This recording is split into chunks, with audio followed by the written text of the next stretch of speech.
Hola, bienvenidos al Foro Educación en Valores que coordina ATEI con mi intervención.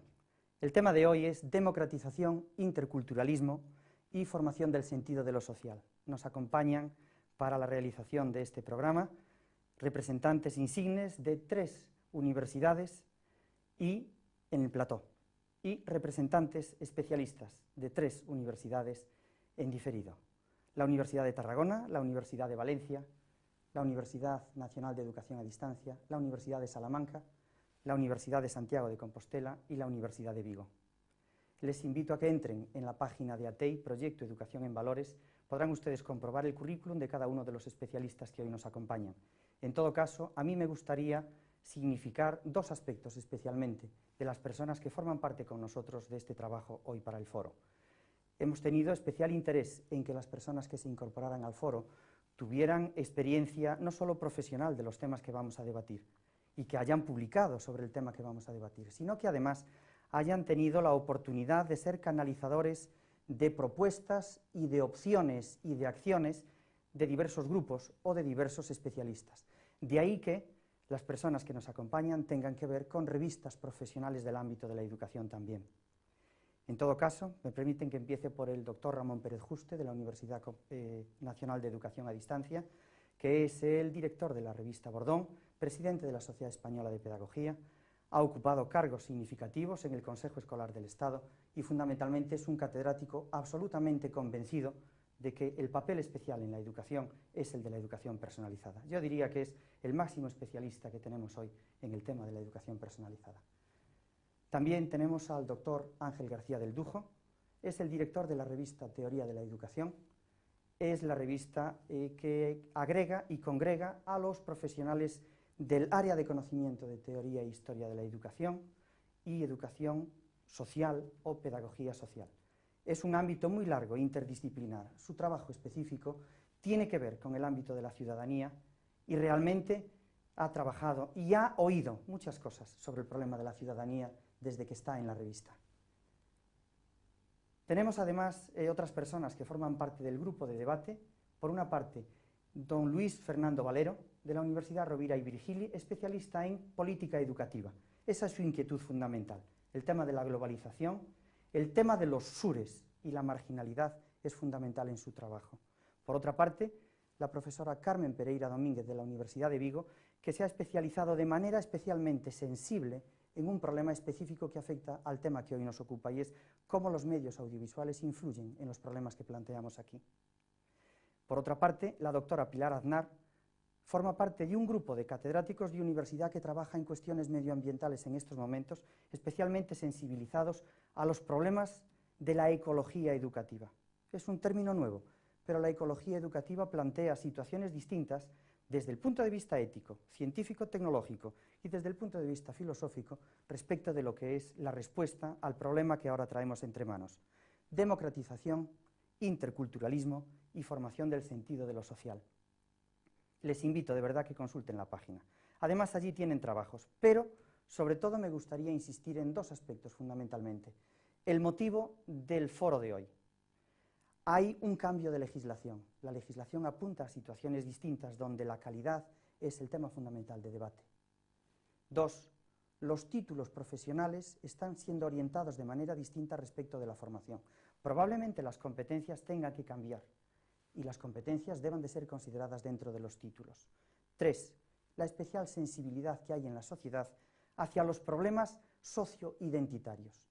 Hoy por hoy la identidad, al lado de la idea de comunidad y civismo, entendido como base de la educación cívica, son cuestiones que afectan de manera especial a la sensibilidad de los ciudadanos. El objeto fundamental de este debate es que a través de nuestras preguntas y de nuestras respuestas, los oyentes puedan hacer su propio planteamiento en el que combinen de manera razonable libertad, calidad y equidad, que son los 3 términos que de manera significativa engloban los problemas que hemos nosotros abordado para plantear el tema de hoy. Democratización es la base de las preguntas. La estructura para el programa es, como es habitual en estos foros, 4 preguntas, 6 participantes, 2 minutos de respuesta por pregunta fundamentalmente. en la que de lo que se trata es de significar como especialistas aquello que consideramos más relevante para el problema planteado. Y dicho esto, solo me queda decir dos cosas. Una, el agradecimiento a TEI por contar con nosotros nuevamente para el desarrollo de este programa, y dos, que las preguntas cabalgan sobre el concepto de democratización visto en tres aspectos: la democratización como extensión, la democratización como organización democrática y la democratización como transmisión de ideales democráticos. Esto es así porque el planteamiento nos permite llevar, a partir de las tres cuestiones de la democratización, a los conflictos, relaciones que surgen para la interculturalidad, por un lado, y por otro, para la formación del sentido de lo social, que es una cuestión esencial, aunque no la única esencial en la educación. Y sin más preámbulo, paso a formular las preguntas, en primer lugar, a la doctora Pilar Aznar. Bienvenida, doctora Pilar Aznar. ¿Podría usted darnos su opinión sobre la primera cuestión? Democratización como extensión de la educación. ¿Hay un límite pedagógico a la igualdad en la educación? La extensión de la educación a todas las personas y a niveles más elevados es, sin duda, un objetivo de los sistemas democráticos. Pero lo que es deseable no siempre es factible en idénticas condiciones para todos. Por lo que, para cumplir tal objetivo que tienen todos los sistemas democráticos, la oferta educativa tiene o tendría que adaptarse a las diferencias individuales. Ahora bien, la forma, el modo, el procedimiento o el modelo que se puede seguir para realizar tal adaptación a las diferencias individuales varía normalmente en función del marco normativo político de referencia. Precisamente las últimas leyes de educación que se han venido sucediendo en nuestro país en estos últimos años, pues han venido reflejando precisamente esta cuestión al plantear la creación de itinerarios curriculares y al defender otras, una diversificación curricular, ambas con el mismo objetivo general, como es el hacer compatible lo que es deseable con lo que es necesario que fuera factible. Pero estos cambios realmente lo que han venido produciendo y producen son tensiones en la comunidad educativa. Por una parte, porque a la escuela se le está pidiendo que cumpla múltiples funciones, la mayoría de las veces sin que haya tenido lugar un debate adecuado, público y democrático sobre cuál es el papel que queremos que esa institución juegue en su propia estructuración. Y por otra parte también pues asistimos al hecho de que los sistemas educativos se convierten muchas veces en moneda de cambio político para la confrontación electoral y para la consecución de fines e intereses pues de muy diverso tipo. De esa forma lo que se hace es eludir el consenso necesario y exigible en una materia tan importante y tan relevante para la construcción de una sociedad más justa, más solidaria y más libre como es la educación. Muchas gracias, doctora Aznar, por su intervención. Paso a la pregunta al segundo de los intervinientes en el foro, el doctor Valero. Democratización como extensión de la educación. Doctor Valero, ¿hay un límite pedagógico a la igualdad en educación? Las palabras democratización, igualdad, desigualdad, atención a la diversidad, son palabras que tienen un alto contenido emocional y muchas veces los significados están en función de los contextos.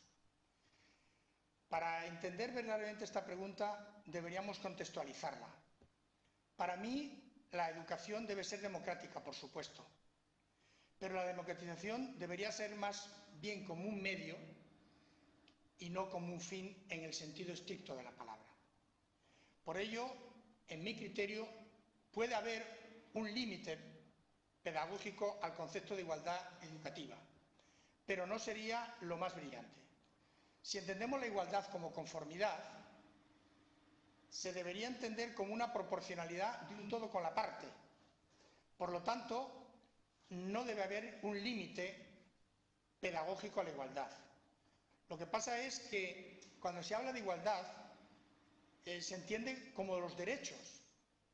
Todos somos iguales en los derechos, pero no somos todos iguales en las condiciones y en las capacidades. Por lo tanto, tendría que haber una contextualización en donde, respetando los derechos de la igualdad, porque todos somos iguales, también se deberían respetar los derechos a la opción pedagógica de que cada uno creciera según y en función de sus talentos, puesto que son los talentos personales de cada quien los que van a intentar fijar la capacidad de desarrollo. Por lo tanto, el límite pedagógico a la igualdad en la educación debería estar en un contexto filosófico, como que todos somos iguales, pero en un desarrollo efectivo en función de las capacidades. Muchas gracias, doctor Valero. Doctora Carmen Pereira, democratización como extensión de la educación. ¿Hay un límite pedagógico a la igualdad en educación? El valor, la importancia al niño y a la niña es algo que debe ser prioritario. Su atención en todo lo que es su dinámica social y todo su ámbito educativo. Y también se incluyen a todas el alumnado problemático. Esto supone que se hace una especial atención a la persona concreta, pero el desligarnos de toda una amalgama de conceptos como puede ser igualdad de educación, extensión de educación, democratización en educación, no implica que las utilicemos, pero debemos tener en cuenta que detrás de todo ello está la persona. Y la persona son todos esos niños y esas niñas con todas sus peculiaridades, sus singularidades que hay que considerar y hay que tener en cuenta a lo largo de todo su proceso educativo. Quizá el límite pedagógico estaría marcado por la diversidad. Es preferente establecer una educación para todos de la misma manera, una igualdad de educación para todos. Casi mejor que no solo que marcar un estancamiento, una marginación a aquellas personas que requieren otro tipo de educación. Esto en algunos momentos también provoca pues, una desigualdad de educación, pero casi es preferible en los tiempos en que nos movemos. Y también, dado el avance del sistema educativo en el que nos movemos en la actualidad, pues donde se va perfilando y mejorando todo ello, se atienden las capacidades y los intereses de cada uno de los alumnos. Y por ello, este sistema educativo debe tener en cuenta todo lo que es la enseñanza primaria. La enseñanza primaria debería contemplarse que todo niño y niña, cuando sale de un centro educativo, debería tener su educación primaria reglada, cursada. En cuanto a la educación secundaria, pues cada vez más ir perfilando las motivaciones, los intereses, las necesidades de cada uno de estos alumnos para que tengan un desarrollo pleno a lo largo de toda su vida. Y en cuanto a la educación superior, pues ya sería una faceta para aquel alumnado que esté más motivado, más capacitado para sumergirse en él. Muchas gracias, doctora Pereira. Permítanme ustedes que en este momento de la intervención pueda hacer una pequeña recopilación para centrar nuevamente el tema. Democratización como extensión de la educación. La palabra extensión es fundamental hoy. Extensión porque significa más alumnos, más tiempo en la educación, más personas. Pero el problema de fondo es, ¿más personas en la educación, más educación, quiere decir educación igual para todos? Yo creo que es imposible. La respuesta no es el igualitarismo, la respuesta clave al problema es cómo debemos entender la igualdad en educación. El concepto de equidad debe ser entendido, en principio, de una forma justa. Se ha pensado en igualdad de trato, igualdad de acceso, igualdad de continuidad en la educación, igualdad de resultados. Quizá, desde mi punto de vista, que me interesa unir el término equidad a las libertades, el aspecto más significativo para mí está en la consideración de la igualdad como continuidad, el derecho de las personas a una segunda oportunidad. Si esto es así, tenemos que tener en cuenta que significativamente podríamos unir igualdad con libertades. Y dentro de las libertades, una de las libertades específicas de la libertad de enseñanza, que es la libertad de elección de centro. Desde el punto de vista político, la libertad de elección de centro ha llevado siempre al debate de gratuidad y obligatoriedad. Pero desde el punto de vista pedagógico, el debate de gratuidad y obligatoriedad se ha transformado en el debate por la posibilidad de continuar en el sistema, que las personas tengan una segunda oportunidad, que puedan seguir adelante en su educación, aunque pierdan el tren. Eso es un aspecto importante de la equidad. Pero aún así no resolvemos el tema de la equidad diciendo esto. La equidad tiene que ver con la libertad de enseñanza entendida como libertad de expresión también. Y en este caso el problema fundamental para mí es cómo compatibilizamos equidad, en este caso, con el esfuerzo y la calidad de las personas. No es posible hablar de equidad sin contar con la calidad, y eso supone hacer un esfuerzo a favor de la relevancia y la pertinencia. Yo no voy a decir más en esta primera pregunta y paso la pregunta a otra de las personas que nos acompañan en el foro. Doctor Ángel García del Dujo, ¿cuál es su opinión sobre el primer tema, democratización como extensión? ¿Hay un límite pedagógico a la igualdad en educación? Bueno, a mí me gustaría, a la hora de hablar de estos principios que de alguna manera parecen tan abstractos como son equidad, libertad, en educación me gustaría tomar un punto de partida que puede ser la idea generalizada que podemos tener sobre educación. Educación, a mí me gusta mucho esa imagen, esa concepción de educación como un proceso que se desarrolla en el sujeto, que tiene lugar en un sujeto, pero siempre en contacto, en interacción con un entorno. Y esto quiere decir que la educación necesita tiempos, y necesita espacios, y necesita acciones, y necesita de cosas, necesita oportunidades. Esto nos llevaría a pensar que la educación de una persona fructifica mejor allí donde hay más posibilidades, donde tiene más posibilidades, más oportunidades de poner en marcha, de activarse ese proceso de desarrollo de la propia persona. Con esta idea, con esta imagen de la educación, con esta concepción de la educación, me encuentro más cómodo a la hora de reflexionar sobre el principio de la igualdad en el sentido siguiente.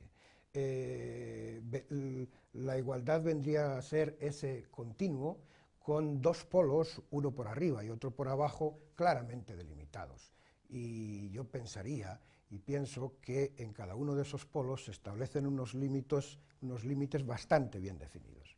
Por un lado estaría el polo, diríamos, por abajo, el polo caracterizado por ausencia de oportunidades, ausencia de posibilidades, con lo que se genera con claridad escenarios y situaciones y contextos de desigualdad y colectivos concretos y amplios que están sometidos a condiciones de desigualdad, pero por otro lado, diríamos por la parte de arriba de ese continuo del principio de igualdad, está el polo del tratamiento igualitario. Tratamiento igualitario que, en mi opinión, también conduce con claridad y genera desigualdades. Claro, se me puede decir que estos dos polos, estos dos límites, en un sentido y en otro, estos dos límites son más social o menos social, más político, menos político, pero no pedagógicos. Lo que pasa es que, en mi opinión, los dos polos, los dos límites, confluyen y se materializan en el ámbito pedagógico, diríamos, en un criterio pedagógico y estrictamente educativo pedagógico. ¿Cuál es el de la calidad? En el sentido de poner en marcha, de activar, de respetar, de fomentar uno de los principios imprescindibles del criterio de una educación de calidad, cuál es el criterio o el principio de la diversidad, el fomento y el respeto de la diversidad de las personas y de las oportunidades que en función de esa diversidad pueden tener cada una. Muchas gracias, doctor García del Dujo. Doctor Ramón Pérez Juste, buenos días. Democratización como extensión. ¿Hay un límite pedagógico a la igualdad en educación? Yo voy a tratar de responder de una perspectiva estrictamente pedagógica. Tenemos poco tiempo y hay que aprovecharlo bien. Creo que si hay un principio que está establecido, y me atrevería a decir que casi universalmente aceptado, si es que no universalmente, es el hecho de que los seres humanos somos todos distintos de todos los demás, que se da una total irrepetibilidad y que no es tanto porque unos tienen más, otros menos, unos tienen diferente de otros, sino por lo que Allport llama la individualidad configurada. Esto es, el hecho de que en cada caso los distintos elementos que componen nuestra personalidad se integran de forma irrepetible. Eso en pedagogía ha dado lugar a dos tipos de movimientos, que son la individualización por una parte y la personalización por otra. La primera más centrada en los procesos de enseñanza-aprendizaje y la segunda en la formación integral de las personas. Pues bien, atendiendo dentro de este aspecto que nos preocupa dos cosas fundamentales. Por una parte las actitudes y por otra la motivación y los intereses. Yo me doy cuenta de que cualquier intento de dar el mismo tipo igualitario de educación a todos, lejos de ser algo que responde a esa necesidad de equidad y de igualdad, es injusto por una parte e inadecuado por otro. Injusto porque a algunos se les va a pedir lo que no pueden dar. Inadecuado porque unos y otros se van a encontrar con propuestas educativas que no interesan. En ambos casos, estas dos dimensiones nos llevan muchas veces al fracaso casi anunciado de una gran parte de los alumnos que llegan a la escuela. Y eso no es solamente el problema del fracaso, es el problema de las consecuencias que eso tiene para la personalidad. Falta autoestima, falta de sentimiento de valía personal, etc. Los profesores tendríamos que buscar una solución a ello compaginando un currículo básico igual para todos con la necesidad de diversificarlo para los intereses y establecer distintos niveles para las capacidades. Y eso existe, metodologías cooperativas y enseñanza mutua. Muchas gracias, doctor Pérez Juste. Segunda cuestión. Democratización como organización democrática de la escuela. ¿Hay un límite pedagógico a la participación? Tiene la palabra la doctora Pilar Aznar. ¿Cuál es su respuesta a la primera cuestión? Bien, una organización democrática de la escuela implica el promover la participación de la comunidad educativa en la gestión del centro, en la comunidad local en la cual la institución educativa está ubicada y también en el desarrollo del currículum. Pero la participación es un proceso dinámico y necesariamente dialógico que requiere construirse en interacción. La participación es algo que no deviene únicamente como resultado de un decreto, sino que más bien tiene que ser un producto de las interacciones dinámicas que se tienen que producir entre personas con intereses diversos, condicionantes, y que ponen en juego, además, lógicas diversas e incluso, yo diría que a veces confrontadas. En esas interacciones, evidentemente, no todos los miembros de una comunidad educativa tienen las mismas competencias. Una organización democrática de la escuela tiene que aplicar estrategias diferentes, estrategias operativas, para implicar a sus miembros, para que participen sus miembros en los asuntos que atañen a todos.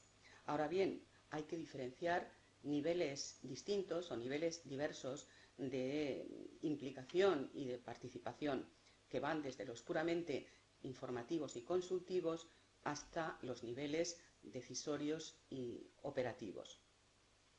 El primer nivel, el de la información, pues evidentemente tiene que ser permanente. Todos los miembros de la comunidad educativa tienen que estar permanentemente informados de lo que acontece en la institución educativa. El segundo nivel, el de la consulta, tiene que ser sistemática y puntualmente a veces muy necesaria.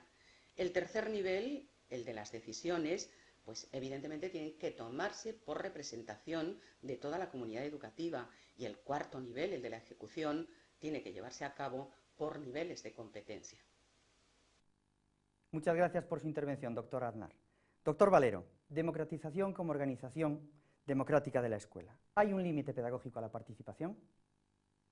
Aquí tenemos un problema porque por primera vez en la historia de la humanidad la economía se ha convertido, el conocimiento se ha convertido en la sangre del sistema económico.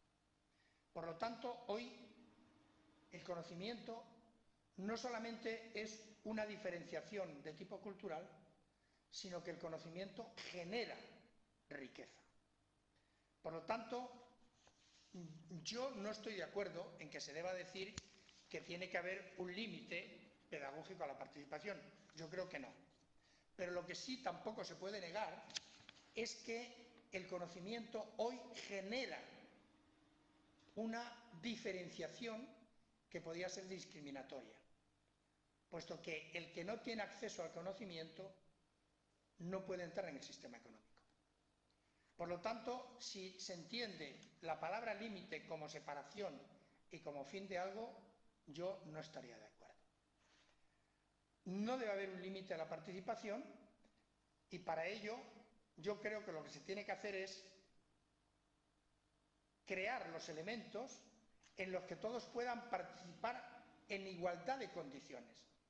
Por ejemplo, ahora mismo estamos en un aula que si nosotros tenemos un buen sistema de comunicación, una buena webcam, unos buenos aparatos, nosotros podemos desarrollar la clase, la comunicación.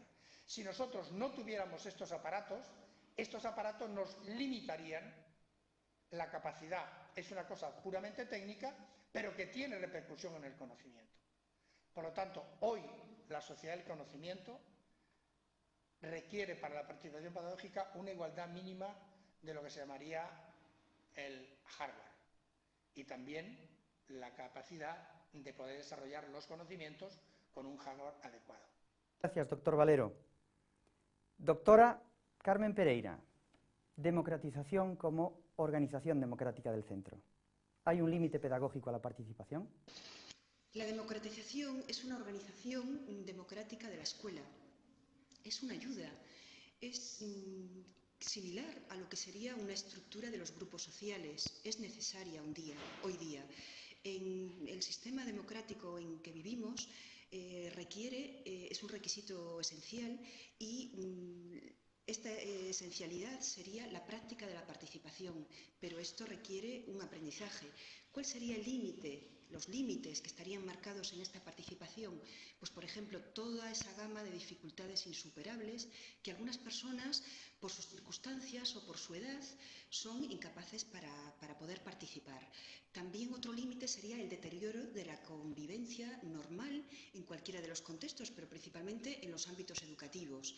Otra dificultad que limitaría la participación sería la imposibilidad para establecer unos objetivos formativos e instructivos que son básicos en un centro educativo y no descartar que una participación no va a estar reñida, ni muchísimo menos, con todas esas normas básicas, unos requisitos mínimos que deben contemplarse para que el centro cumpla su misión básica, que es formar y enseñar para aprender, ¿no?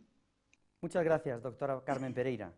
Permítanme ustedes que vuelva a retomar el tema. Parece que el problema fundamental es un problema de definición de conceptos. Pues a mí me gustaría insistir en que el concepto de participación puede ser entendido de diversos modos. Participación a nivel de información, a nivel de ejecución de lo decidido, a nivel de toma de decisiones. Y desde ese puro significado del lenguaje, la pregunta a esta segunda cuestión para mí adquiere un matiz distinto, y es: ¿participar significa que no hay líderes, que todos somos iguales en el desarrollo de la organización democrática del centro? Y eso me lleva a una reflexión específica y a una experiencia. Así como en la primera cuestión el problema fundamental para mí es la persona que se educa y por eso afecta al problema de la igualdad, en esta cuestión el tema fundamental es el centro. Y lo más curioso es que en un centro, democráticamente, por participación, podemos elegir un líder. Y ese líder ser incapaz, moralmente, de llevar adelante un proyecto que implique a todos los profesores y a los alumnos del centro. Por tanto, en mi opinión, desde el punto de vista de la pedagogía, tenemos que pensar que hay un límite a la participación. Políticamente todos participan y votan, pero pedagógicamente el límite a la participación tiene que ver con el liderazgo. Y el liderazgo supone un concepto de autoridad, un sentido de excelencia, de calidad, de tener capacidad para liderar proyectos en el centro, que eso está unido además con el concepto de eficacia y el concepto de eficiencia. Para mí, en este caso, el problema de la participación está afectado con sus límites dentro del sistema educativo. Y paso la pregunta, en estos momentos, al doctor Ángel García del Dujo. Doctor García del Dujo, democratización como organización democrática.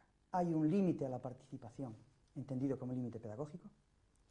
La participación es consustancial a la democracia y la participación es consustancial a una escuela democrática.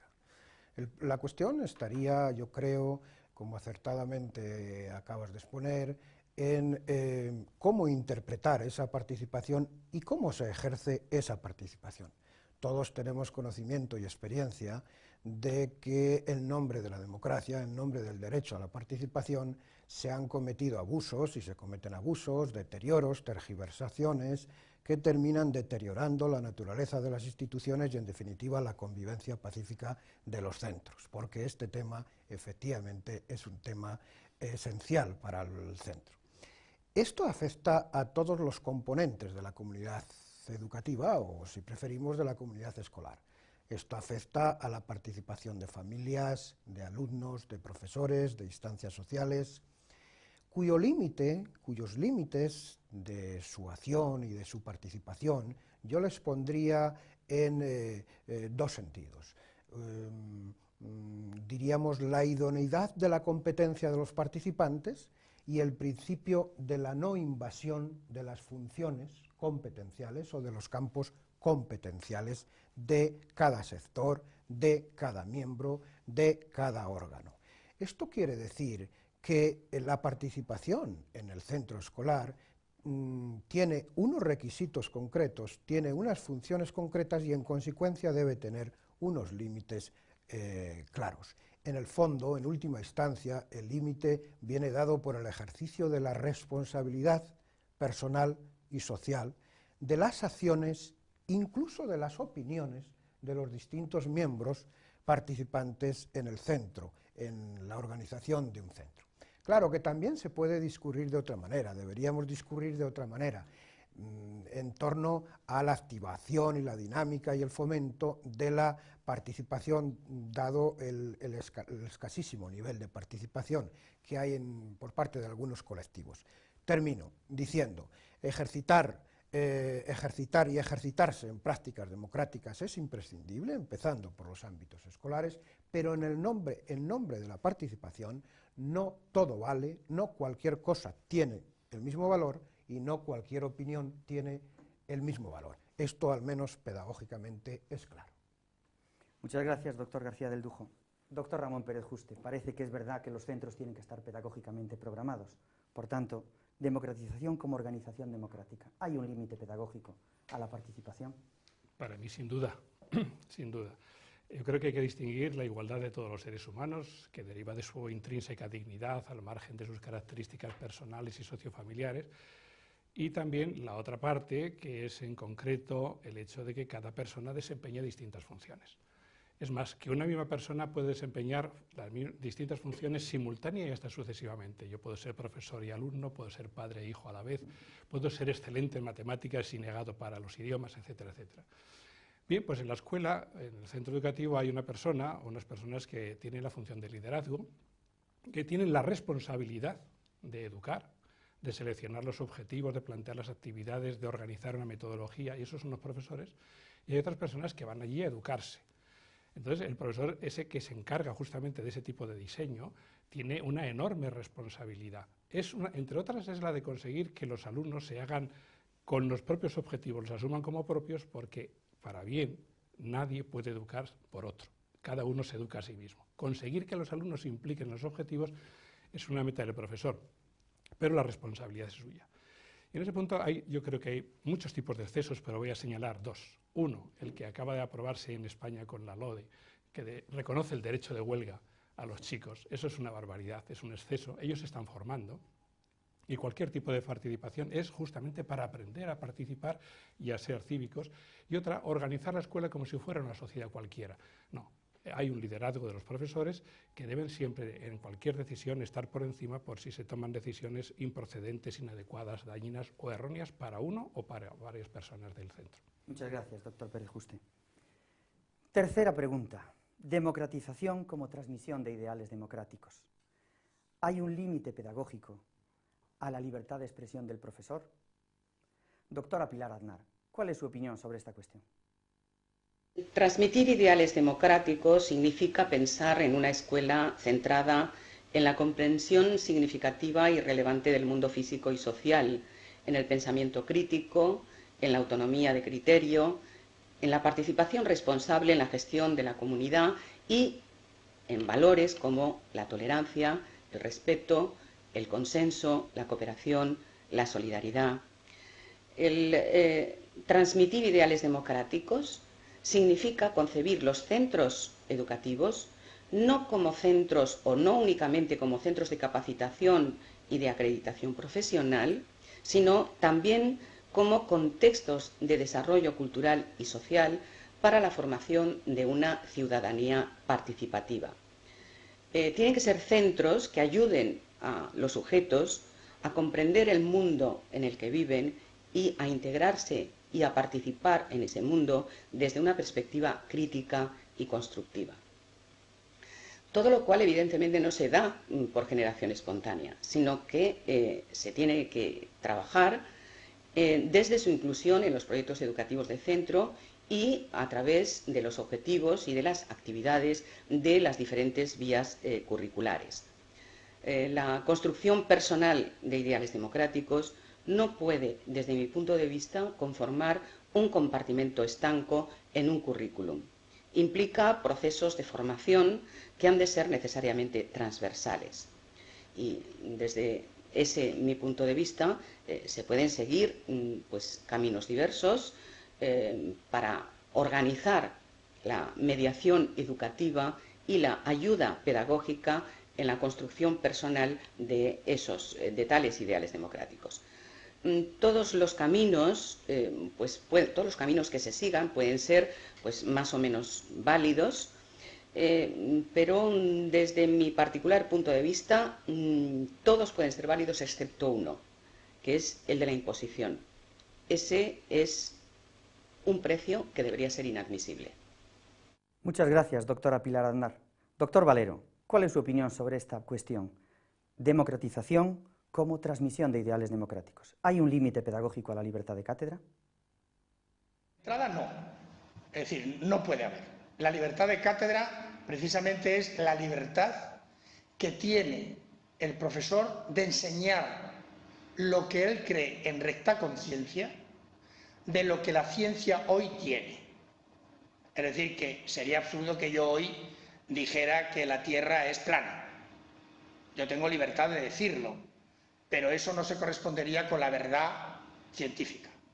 Por otra parte, concretamente aquí en España, el artículo 27 de la Constitución declara la libertad de cátedra. Pero la libertad de cátedra subyacente, es decir, la libertad de cátedra como principio. Pero es curioso que en el artículo 27 de la Constitución no se pone el derecho a la libertad de cátedra, sino que está en el artículo 20.1. ¿Por qué? Porque se considera que la libertad de cátedra es más la capacidad de modular la libertad de expresión y no la libertad de contenidos. No obstante, la realidad es que hay en el derecho una situación que limita la verdad objetiva de la libertad de cátedra y es la verdad científica.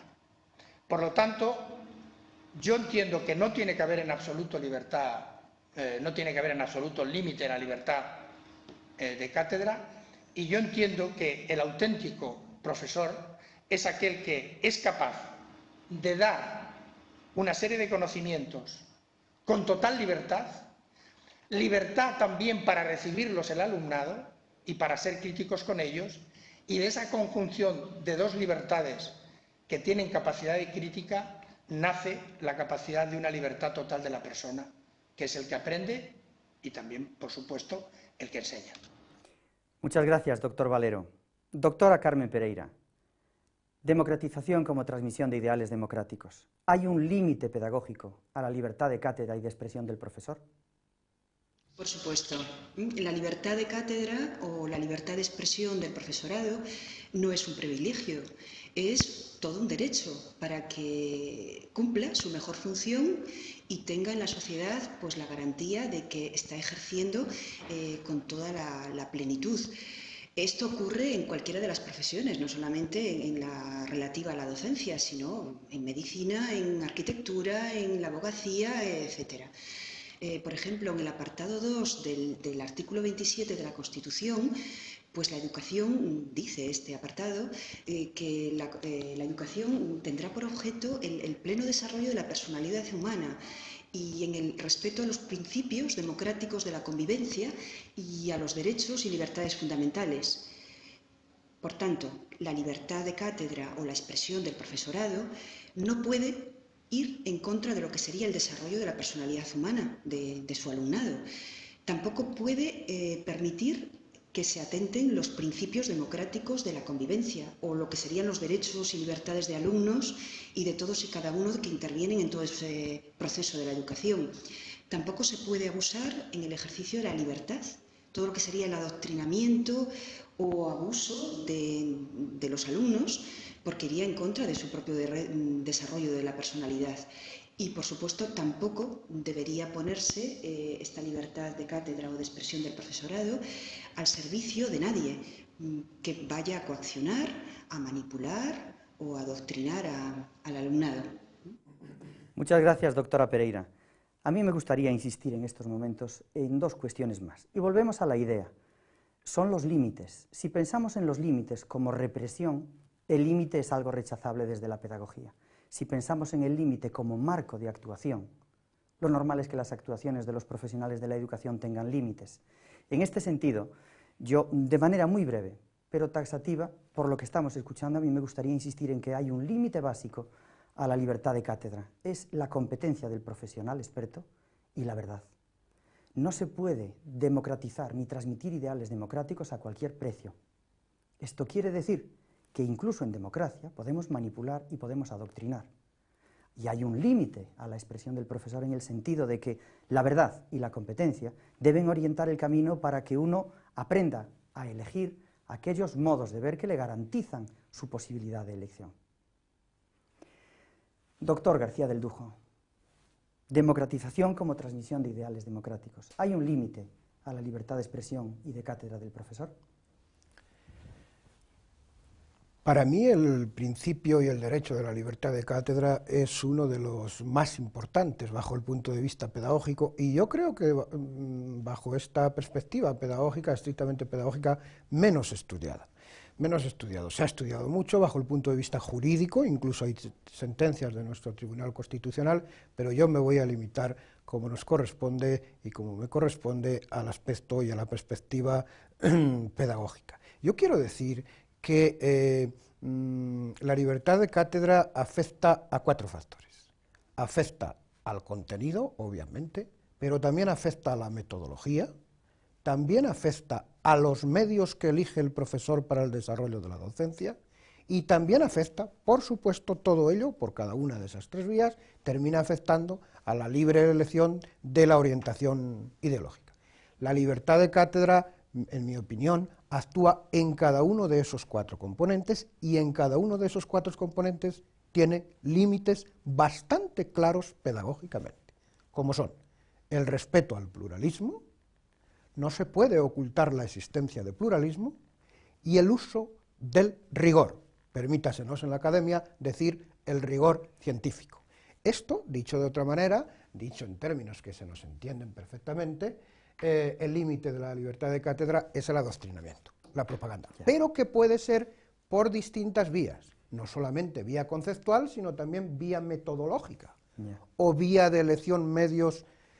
Atención, porque acabo de referirme al rigor y quiero concluir con ello. Esto significa que en la enseñanza, que no podemos enseñar cualquier cosa en base al principio de la libertad de cátedra, ni podemos enseñar cualquier cosa, ni de cualquier manera. La pedagogía, teóricamente al menos, no lo admite. Muchas gracias, doctor García del Dujo. Doctor Ramón Pérez Juste, ¿hay un límite a la libertad de cátedra y a la libertad de expresión del profesor? Yo quiero hacer un matiz primero. Creo que el sistema educativo es muy amplio, estamos hablando de infantil a la universidad, y hay dos dimensiones claras, que es lo que es la mera instrucción, la enseñanza y el aprendizaje académicos, y lo que es la educación. Si se habla en la universidad y se habla de libertad de cátedra, pues creo que lo que se ha dicho aquí ya es suficiente para que yo vuelva a insistir sobre ello. Si hablamos de los niveles obligatorios, y hablamos también de educación en sentido profundo, entiendo que sí hay límites en ese caso. ¿Por qué hablamos de eso? Porque la democratización no es un bien en sí mismo, es un bien en cuanto sirve a determinados valores superiores. A través de la democratización pues podríamos implantar la idea de que la justicia no es buena por votos, y eso no tendría ningún sentido. Entonces, la democratización en los centros educativos, en las aulas, tiene sentido en la medida que es bueno porque sirve a determinados valores, como la justicia, la solidaridad, la igualdad entre las personas, el reconocimiento, la dignidad, etc. Desde ese punto de vista, por ejemplo, está perfectamente legitimado que los profesores intenten que los alumnos se unan a la elaboración de reglamentos de disciplina, etcétera, se impliquen en su aplicación, etcétera, etcétera, pero siempre bajo la supervisión de quien tiene la última responsabilidad, no sea que democráticamente llevemos a ciertos alumnos a través de estas cosas que nos ocurren ahora, la violencia, pues al suicidio, como ocurre en algunos sitios. Hay límites desde ese punto de vista y hay límites en los niveles no obligatorios. Perdón, obligatorios. Muchas gracias, doctor Pérez Juste. Cuarta cuestión. Formación del sentido de lo social en el marco de la compleja sociedad pluralista. ¿Qué modelo para integrar respeto a la diversidad y formación del sentido de lo social? Doctora Pilar Aznar, ¿cuál es su opinión sobre esta cuarta cuestión? En la diferencia inclusiva y la diversidad, tanto biológica como social, está la gran riqueza de la vida y de la sociedad.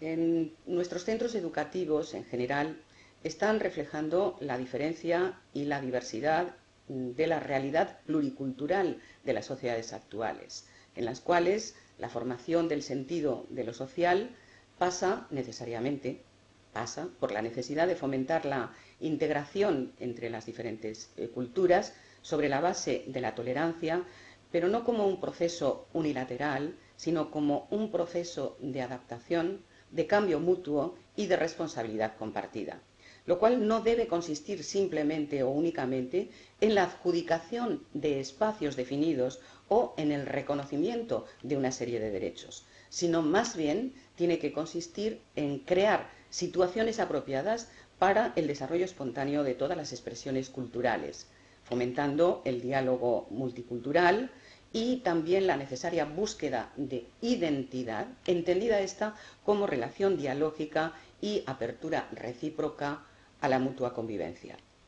La realidad de la sociedad pluricultural en la que estamos instalados ahora precisa, desde el marco normativo legal de atención a la diversidad, remodelar las funciones de la escuela para responder adecuadamente a las nuevas necesidades sociales que reclaman modificaciones en los ámbitos curricular, organizativo, también metodológico y, por supuesto, también axiológico.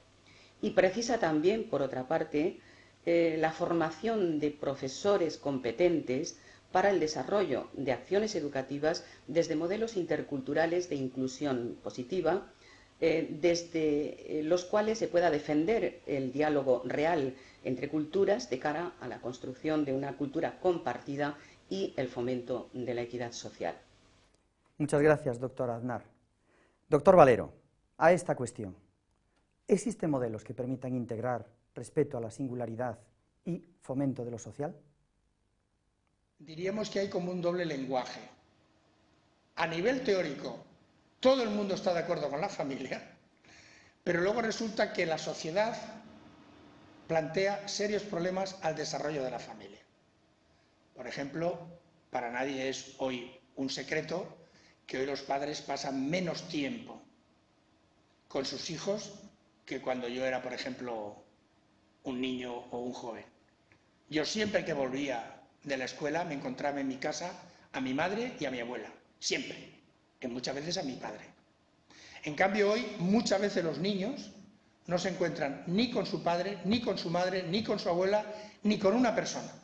Se encuentran con un aparato que hace el papel sustitutorio, que es el televisor o la PlayStation. Por lo tanto, Lester Throut, que es un economista que plantea bastante bien este problema, dice que hoy hay una teoría del desarrollo de la familia como un bien caro, que la gente compra poco porque estamos en una sociedad en que el coste-beneficio tiene que ser inmediato. Por lo tanto, en este sentido deberíamos construir una escuela y unos docentes capaces de promover trayectorias de aprendizaje que sugieren los determinismos, que superen los determinismos sociales y que adopten un enfoque político educativo que tenga claros compromisos con la equidad social. Es decir, que deberíamos desarrollar un respeto a la diversidad singular, una responsabilidad social de que todo el mundo tiene derechos, pero estos derechos están sustentados también sobre que la capacidad del conocimiento genera una discriminación a la hora del acceso a la sociedad civil. Por lo tanto, el conocimiento se convierte, si no se hace bien, en un planteamiento que limita el desarrollo personal social. Muchas gracias, doctor Valero. Doctora Carmen Pereira, formación del sentido de lo social en el marco de la compleja sociedad pluralista. ¿Se puede integrar formación singular y sentido de lo social? Una sociedad pluralista y abierta como la que pretendemos no quiere decir que sea una sociedad sin valores, ni muchísimo menos. Cuando hablamos de tolerancia no nos estamos refiriendo a que todo nos vale, todo es permisivo. Cuando mencionamos o nos referimos al respeto hacia las personas, hacia los demás, esto no quiere decir que manifestemos indiferencia o una falta de compromiso con sus problemas y necesidades, sino todo lo contrario. Marcar un modelo educativo, ¿qué supone? Pues asumir unos valores porque si no, ¿qué implica educar? ¿Qué sentido tiene? ¿Cómo vamos a educar? Unos valores que deben englobar y desarrollar los derechos humanos. Un modelo educativo que también respete todo lo que defienda los derechos de las personas. Un modelo educativo que vaya enlazando aspectos de afectividad y de solidaridad entre las personas. Y, por supuesto, un modelo educativo que forme en el compromiso, en la responsabilidad y en la participación.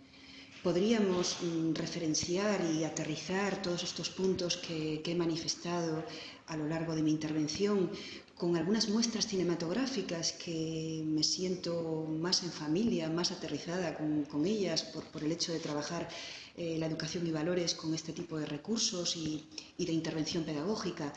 Y, por ejemplo, nos vendrían como anillo al dedo muestras como las de Hoy empieza todo, del director Tavernier, Centener, de Philibert, o Un lugar en el mundo, de Adolfo Aristarain.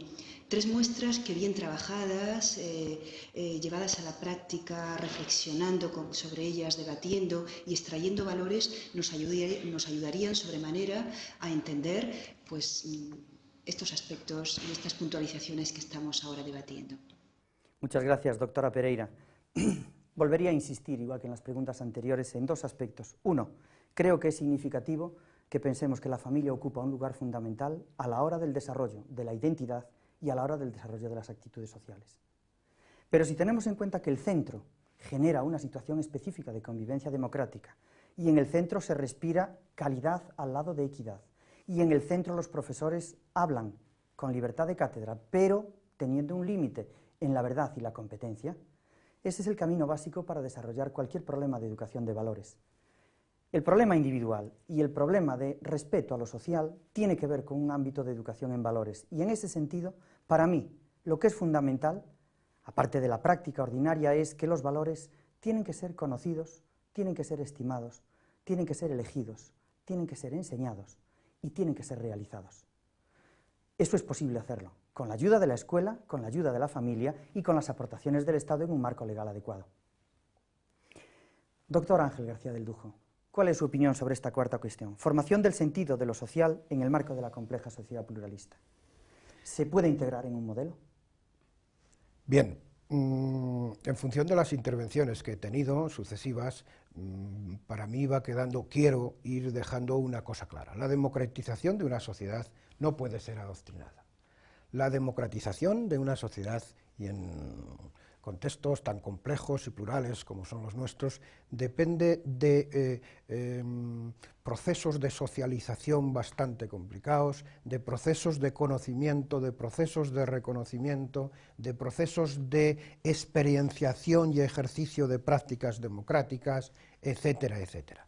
En este sentido, la integración de los dos principios que aquí tenemos sobre la mesa, el principio de la diversidad y el principio de la formación en la responsabilidad social, a mi modo de ver, va más allá, en estos momentos, va más allá de los términos en que lo tenemos planteado.